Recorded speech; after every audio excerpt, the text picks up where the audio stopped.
Can we settle down, please, a bit? Right. That's it. Here we Take go. the situation on. Come on. Okay. Well, that was a bit heavy, wasn't it? A bit heavy. And how do we follow that? I've been wondering that. How are we going to follow this? Okay. Well, so far it's been great, isn't it? I mean, Helen and I have only been here for about 2 hours, and it's just great. The figure is staying for another couple of days. Maybe Maria can fix out a program or two.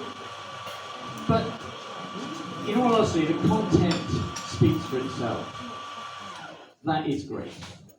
But what is greater is the fact that we're today, Helen and I, are among some really great people that are on the same planet as us.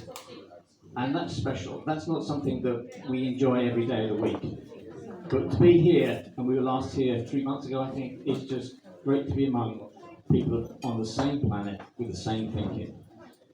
But having said that, let's introduce ourselves. This is my partner in crime and life, Helen King, and I'm David Charles, and we're commonly known as David and Helen, and in some circles we're actually known as King Charles. Now, there is an imposter who's run by the same name, and oddly enough, he used to live just outside our town. And when we get to see him next in Tesco's or somewhere, we've got to have a word with this guy, because there are things that we all need to ask him and get sorted out in this country. But anyway, that aside, what we've come to talk about today is not exactly journalism, although Maria thinks we're down for that. It's so much as editorial and media. So we're going to be talking briefly about journalism, but in the main about being an editor and a marketeer, and dare I say, also a dot with the organisation that we put together. Before we get into that though, I'd like to touch on a subject which has been touched on already today, which is lifetime changes, lifetime experiences. Clearly Jeff has had one of those, and I too, myself, and I'll come to that in a moment, but we all had serious lifetime changes in our lives, haven't we? And for me, I think it came when I met my wife.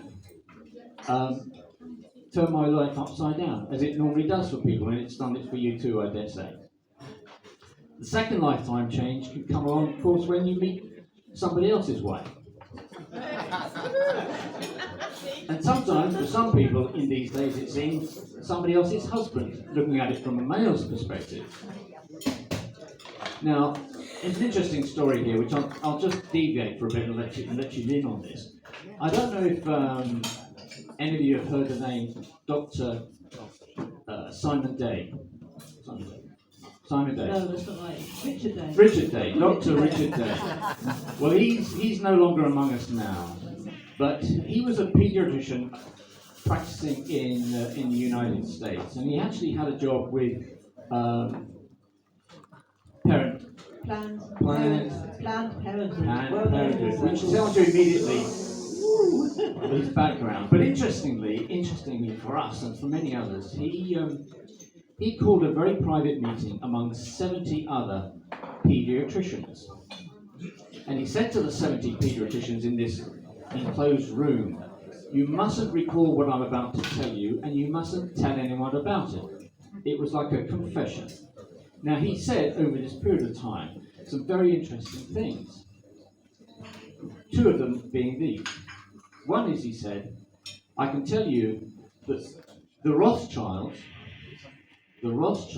have a cure for cancer for 95% of cancers. Boom. When are we going to see that? The second thing he said is that parenthood, we've got a problem with the population exploding in the world, and we need to do something about that. And he said, we've looked at the sexual attraction between adults, and we've decided there's nothing we can do about that. We're all too sexy. But he said, we can mix it up. We can mix it up. Now, he didn't go on, I believe he didn't, to explain what he meant by that. But when you look around us today, and you see so many people, so many good-looking guys dressing in dresses and putting makeup on, and you speak to so many kids, and we have, that are challenged in school because they believe they're a boy when they're really a girl, and vice versa. You think, what is going on? How are these changes happening? I mean, in my days of school, and Helen's, and yours too, I dare say, there was no one in the school that had a problem with their sexuality. We all knew where we were and what we dressed in. Today, that is completely different, and we have to ask why. Now, someone that we know is not awake stunned us just last week by saying that, are these people putting something in the food? And it could well be. All kinds of foods, maybe starting with McDonald's. If any of you are on McDonald's, you might want to think about that. But anyway, that aside, now, life-changing experiences. It was interesting, actually, to listen to Jeff, depressing in some parts that it was, of course, talking about his history. And I've had a similar history. First of all, career-wise, I started as an accountant in London. And after a period of time, I got totally bored by looking at the history of everything. It was all about recording numbers and making sense of numbers. And that bored me, I came to know. I was far more interested in looking into the future. So that's why I got into consultancy and strategy work. And that's kind of what I'm almost doing today, really. But I met my wife, and we had 2 children, and it didn't go so well. And I had the experience with the family courts. And I thought something here needs to be done. And thankfully now something is being done. But I caught 2 colds there. Interestingly, my experience with the family courts was that everything was fine to begin with. I had access to the children. There was no issue on that score at all. And I got on very well with my separated wife and also divorced wife later. But when she changed lawyers, when my ex-wife changed lawyers, everything changed. I lost access to the children that I had on a regular basis. And then we had a financial settlement as a result of, sadly, my father dying. And the judge in this case was, as I say, extremely fair for me. He divided our assets and liabilities equally. My wife got the assets, and I got the liabilities. And as a result of that, I thought, I'm not doing a damn thing. And Helen, the time has gone on now. It was a long distance between the separation and the divorce before I met Helen. But Helen joined me at the High Court in London on the day I was made bankrupt for £100,000 that I owed the Inland Revenue. And I haven't looked back since. And since, of course, I met Helen, and this is an interesting thing. I dumped accountancy and that kind of stuff, and got into marketing. Marketing, actually, personal development courses, which was fascinating to me. It introduced me to the idea of God, but not through a religious channels, but through a spiritual channels. Whoa, what a beginning that was. But I met Helen when we were both in marketing, doing marketing work for a startup company in Bath. And we met in the company's offices above a jeweller's shop. Now, how weird is this? The very same jeweller's shop where I bought my wedding rings. The very same. Extraordinary things happen. But life-changing experiences. Our belief now, firmly, is that everything happens for a reason, a specific reason. Everything. So my marriage, that failed for a specific reason. It allowed me to meet Helen. And Helen and I have now been together for 20 years plus. and we are as busy as heck doing what it is we do. So what is it we do?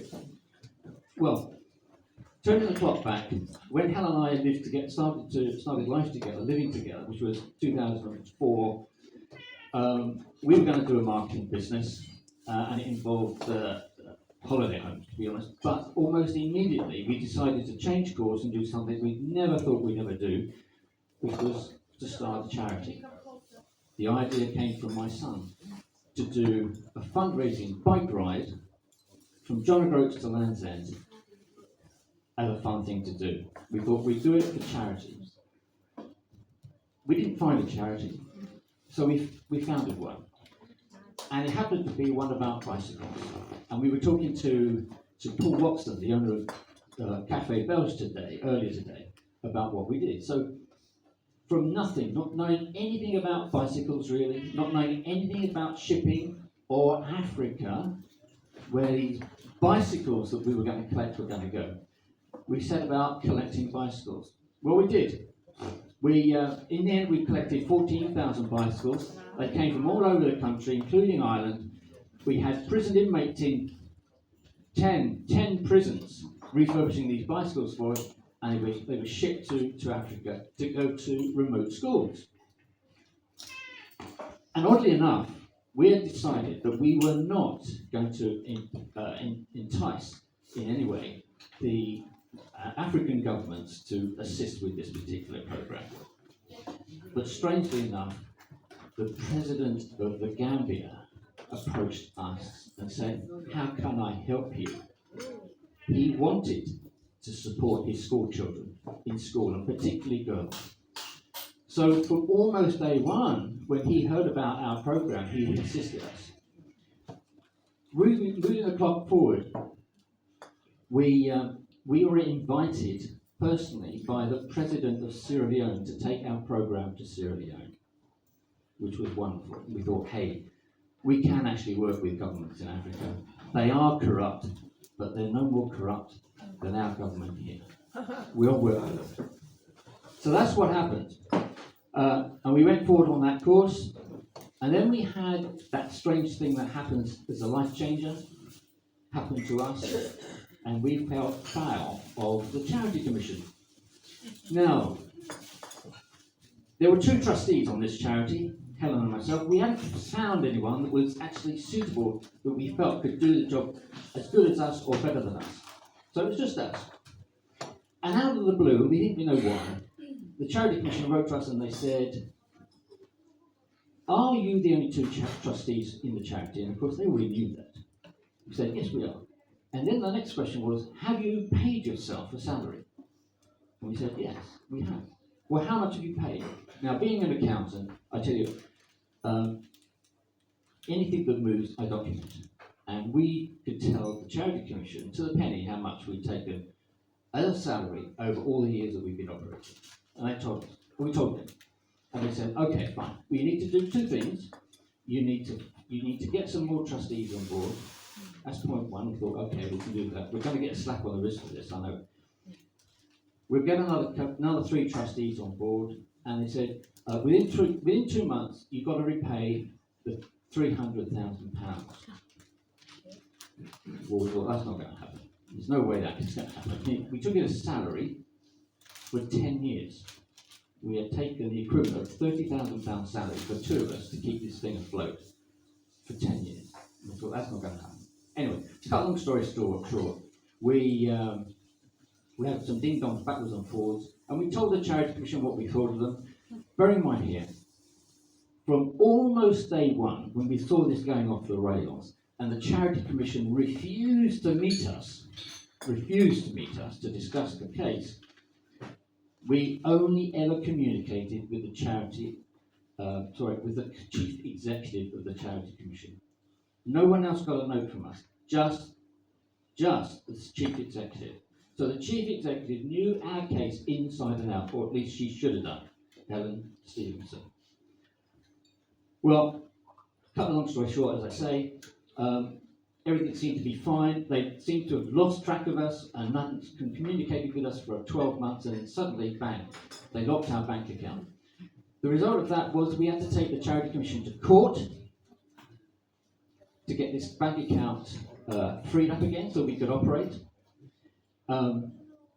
We lost. As it turns out, as David will know, you are not permitted to record what processes that go on in court. It just so happens that we were given a copy of the entire process of that court appearance, which was about 2.5 hours, 3 hours, which gave us a complete catalogue of what happened, who said what, why, and what was wrong. The evidence that was submitted by the Charity Commission and the evidence that we submitted in challenging. We had that, and we grinned it up. We took the Charity Commission to court a second time, and I can't remember precisely at this moment what the reason was, but we pulled out of that.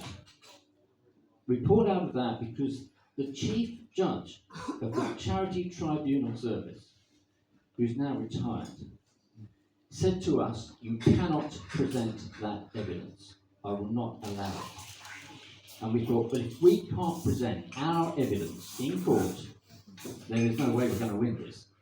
And we pulled out. So there we are. We've lost our charity. We had a 13,500 square foot warehouse with 2,000 plus bikes in it, waiting to be refurbished to go to Africa. In fact, 400 of them were waiting to go to Sierra Leone, the first shipment to Sierra Leone. They didn't go. They went into scrap, unfortunately. But that ended our time with the charity. But we thought, hey, what have we learned here? We've learned something really important. We've learned that the government, the Charity Commission in this case, lie. And they don't mind that you know they lie, because they know you can do nothing about it. Nothing. There is no infrastructure to do anything about it. Point one. Point two, the judiciary is corrupt. And we've heard a bit about that this morning. It is corrupt.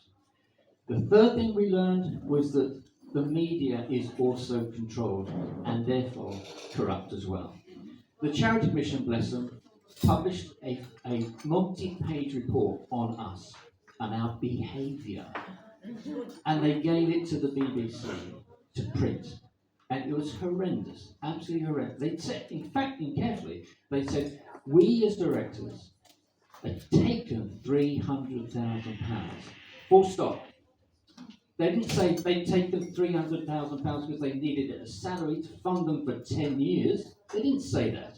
So you can imagine what readers of the BBC thought of us, and still do in our town. Amazing.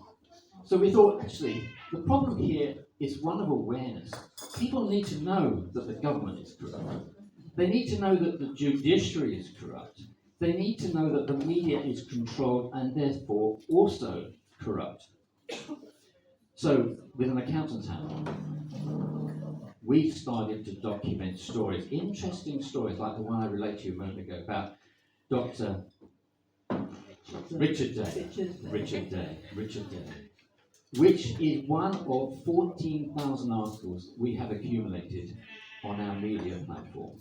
It's an interesting article on one of the subjects that we cover, which is Rothschilds and so many more. Did you mention the date of that?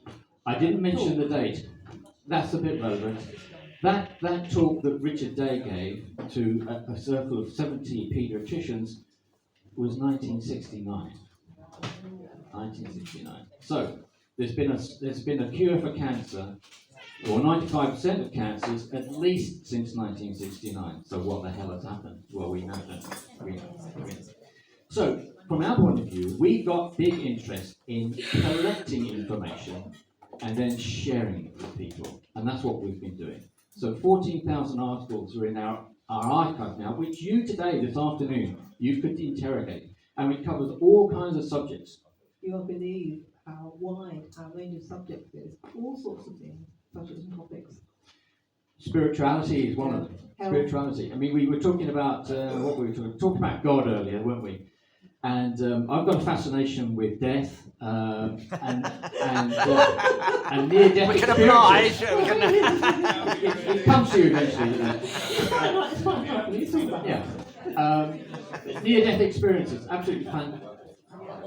Okay. Well, we've got those on the website as well as stories about the judiciary, David Lammy, and the Israeli situation, etc. And I have to tell you that, as you probably know yourselves, that the Israeli situation right now is our biggest threat in more ways than one. Israel have got a vice-like grip on the UK government and our establishment, as we heard earlier from Jeff. They've got that grip, but given what they're also doing in the Holy Land and the Middle East, along with the Americans, is our greatest risk. If that gathers momentum in the way that it's looking to at the moment, then it could be game over. It could really be game over. But it won't. It won't. I think movie is that Richard Bo's impression. Right. They're showing themselves up for who they really are.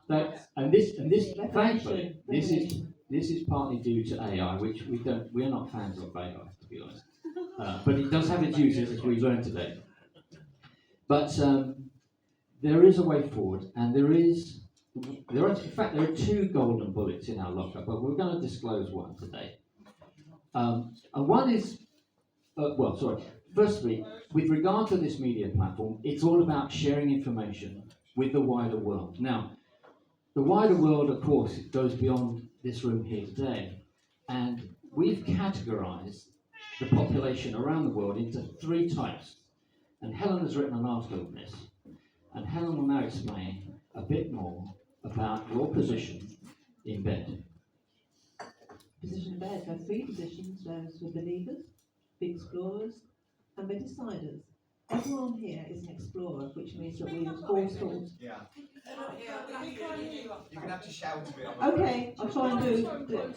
Everyone here is an explorer, which means we're constantly exploring different narratives and different stories to find the truth in those narratives. And we're open-minded, aren't we?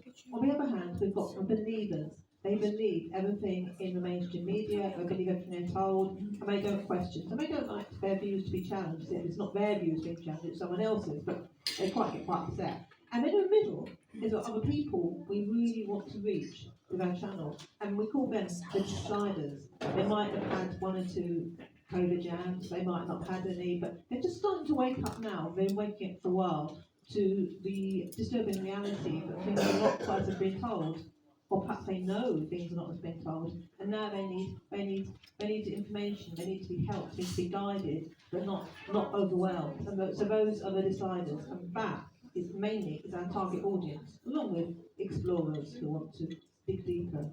So there we have it. We have B, the believers, the E, the explorers, that's us, and D, the deciders. And we established a media platform, and it's called simply Connect-n3.com. That's N3 as in the motorway. Connect-n3.com. So we collect information, we collect news articles on a daily basis. Every day we publish what we call spotted news, which is the highlight of the news of that day or a day or so before. And on Saturday, yesterday, that news was an excellent Channel 4 drama, which some of you may have already seen, about called Dirty Water, about Dirty Business, about the fraud going on with Thames Water and other water companies in polluting waters and the sea. Fantastic drama, 2.5 hours I think it is, but well worth seeing. So that's a spotted news, and we do those 6 days a week. But on the weekends, we publish between 70 and 90 different articles across a range of different subjects. And interestingly, some of them come from the BBC, some of them come from ITV, some come from Sky, but equally, some come from the other platforms that we're very familiar with. That the average person in the street is not aware of. People like Del Bigtree on the High Wire, UK Column, think of one, tell them. Unusual ones, was it Middle East Eye, Al Jazeera? DDN. To be honest with you, we've got nearly 400 platforms that we go to on a regular basis. We've got about 120, 130, 150, I think, platforms that you can click on straight away and go straight through to the news of the day. Now, whether that's mainstream news, there's a collection there of mainstream news platforms, and on the flip side of that, there's a collection of what we call people's media news. So even if you're not reading the news that we put up for you today, you can go on a hunt to any other media platform that we've got listed and enjoy yourself reading what's coming to you. So, our belief is that it's fundamentally important that we share this information far and wide. Now, what we wish to do a couple of years ago, and now we're on the verge of doing it, and next week is key for us, because next week is the first week we are expanding this program. So what we call Connect-M3 is the headline site, and we've got visitors to that site all over the world, including, oddly, the Russian embassy in Istanbul. Heck knows what they're doing there with that, but they are. Russian embassy where? The Russian in Istanbul. Oh, in Istanbul. Turkey. But from next week, we are promoting the creation of local Connect sites. And we've got in our targets now, well, within the next 2 to 3 months, we will have a local site, a local Connect site in a major city in the UK. The two things we're looking for here is a marketeer to run it, along with an editor, and any other journalist, citizen journalists, people with basically an iPhone that can actually capture what is happening on the street, or even in a law court, to be honest. So that begins to start work next week when we start our recruiting for those positions. But there is no reason why we can't have a local Connect site anywhere in the UK or beyond. It's just a matter of time and making it happen. So a word out to everyone in this room today, this afternoon, is that if you're interested in spreading news to the wider world, if you have an interest in choosing news articles to share with people in the wider world, if you're interested to speak to traders that will advertise on the local sites, and that's how we gain our revenue, by traders having exposure on our local site. There is one in operation right now. There will be 2 in a couple of months, and then it goes on. So if anyone's interested in being in that kind of field, working with us as part of the team, then do let us know. We'd love to hear from you. Equally, if you know someone that would be interested in this kind of work, and bearing in mind, you don't need experience for this, you just need a bit of passion and a bit of know-how and a bit of oomph to do either of these positions. Well, that's journalism, of course. You just need an iPhone for that, largely, and a bit of coaching, possibly. To be an editor, we can handle that. We can train you to do that. And certainly marketing. You need to be a particular type of person that smiles a lot and is prone to have a joke, a laugh and a joke. And then that's solved. So if you know someone like that, and they can be any age, they could be a graduate, a recent graduate with the necessary skills and ability and agility to do this job, or they can be someone in their 70s. They too can do this job, and you could do this job basically from home. So there's a plus there. But this is the golden bullet in a sense, because also next week we're uncovering another strategy that goes hand in glove with Connect, and this is key. Has anyone in this room come across the name Larkin Rose? Yeah, Larkin Rose. What a great guy he is. And we've published a number of his podcasts. Well, one of our favourites, if not the favourite, is one that's called The Tiny Dot. Has anyone seen The Tiny Dot? Fantastic. Now, doesn't that underline the balance of things? For those that haven't seen it, this is graphically done. It's graphically demonstrated. You see all these dots that represent a number of people across the United States, 350 million of them. And then he looks for a tiny dot in the corner, buried among the lot. And that represents the infrastructure that controls everybody else. So there's all these people, representing the population, being dots, and there's this tiny dot that controls us all. And what we've got to do is to realise the balance of power. We have the power to take over that tiny dot, that infrastructure, those people that are causing all the problems that we have in this world. The first thing is to do is to realise it. That's the situation. There's all of us, and there's them. All of us, and there's them. Knowing that is not enough, though. What we have to do, starting in this room this very weekend, is to go away from here, and we have to start talking to people about the world we all wish to see. Because from our experience, what we're seeing, we've been to a number of these meetings in different places, near to home and further away, and people are always talking about the problem, the problem, the problem. We've heard it from Jeff, he's talking about the problem. And we don't discount that whatsoever. It's important that people do talk about the problem. What is equally important is that people talk about the vision. What sort of a world do we want if it was in our power to choose it? What would the family courts look like if we designed it? It's going to be. Right. No, when? But we can't have that until we see it. You know, you have to have the idea in your head before you can have before you can drive the car that's in your head, right? You have to want it in your head before you can actually have it. The vision starts here. And what we would ask all of you to do is take this message away today. Think about it. How can you individually or in groups organise meetings in your own locations and towns, wherever they might be, and get people together talking about this, talking about the access to the information that we were talking about, that we've accumulated, and we've only just started, really. The 14,000 articles is just a start.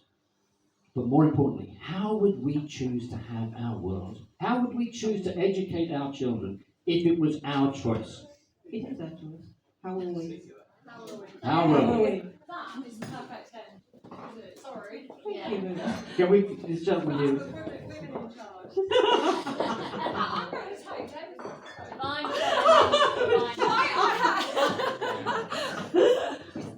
Yeah, very, very good, and we'd like to put your information amongst the others that we recommend, so that's perfect. And as for vision, I'm totally with you, and I've not been putting this out, but we are the English County Assembly, and we have a vision, we have a handbook of how it can be run. Now, it doesn't mean it's the answer for everybody, but it is there, and it's exactly what you said. Stop saying the problem, moment, I'll break the system. The English County Assembly covers it all, as in recommending people having a system of how it can work and will work once the system has collapsed, and go from there. So thank you for that. So a bit of a speech, but I'm in complete agreement. Thank you. Thank you.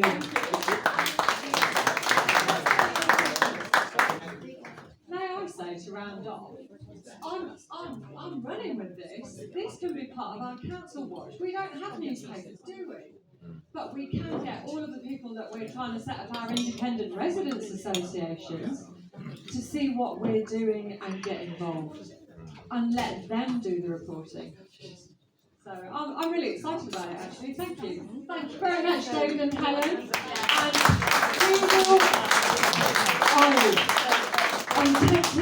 We're really unruly, all of you. Once we stop for a break, start chatting, and then off we go.